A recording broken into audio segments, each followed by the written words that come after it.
We continue to follow developing news in the case of a man who was killed by a Temple police officer last month. Thanks for joining us at 10. I'm Lindsay Lippman. A report filed with the Attorney General's office reveals that Michael Dean was unarmed when he was gunned down. Maggie Lohmiller joins us live now from the Bell County newsroom with more on this investigation. Maggie? Lindsay, this was the big question. Was Michael Dean armed? That question becoming clearer as this investigation begins to unfold. Michael Dean, at just 28 years old, was killed by a Temple police officer early last month. Tonight, this report from the Texas Attorney General's office comes to light, saying that Dean was unarmed when he was shot. We knew this. Reverend James Hill has been advocating for swift justice. The trickle-down effect, again, is an insult. What we've heard today, we've already known. It was said, let's not speculate. Let's not rise to surmise or conjecture.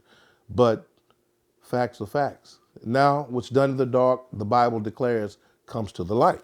Since Michael's death, many have been vocal, asking for more transparency.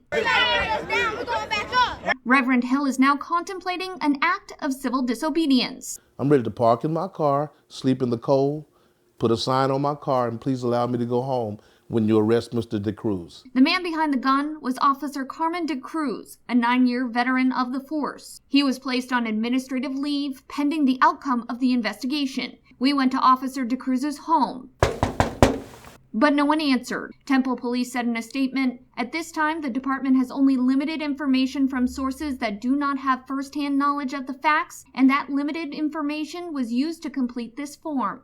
Many questions remain hazy at this time, but advocates for the Dean family say that they will remain vigilant. Do not insult us any further with the delay of taking this man into custody. He needs to be in custody. He's on paid leave. It's an insult to this city. Don't tell us that you care about us.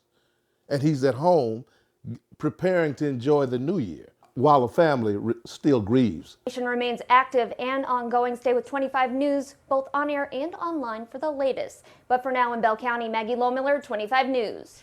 Maggie, thank you. We're also waiting for reaction from the Dean family attorney. Now take a look at the timeline of events leading up to this day. Michael Dean was killed on December 2nd. A day later, more questions than answers. On the 10th, Officer Carmen DeCruz is identified as the shooter, and the next day, the death ruled a homicide. Hours later, the NAACP holds a march to Temple PD. Nearly a week later, the police department acknowledges evidence has been compromised. Michael Dean's funeral is held on the 21st, including a community candlelight vigil, and today, the latest revelation that Dean was unarmed when he was shot and killed.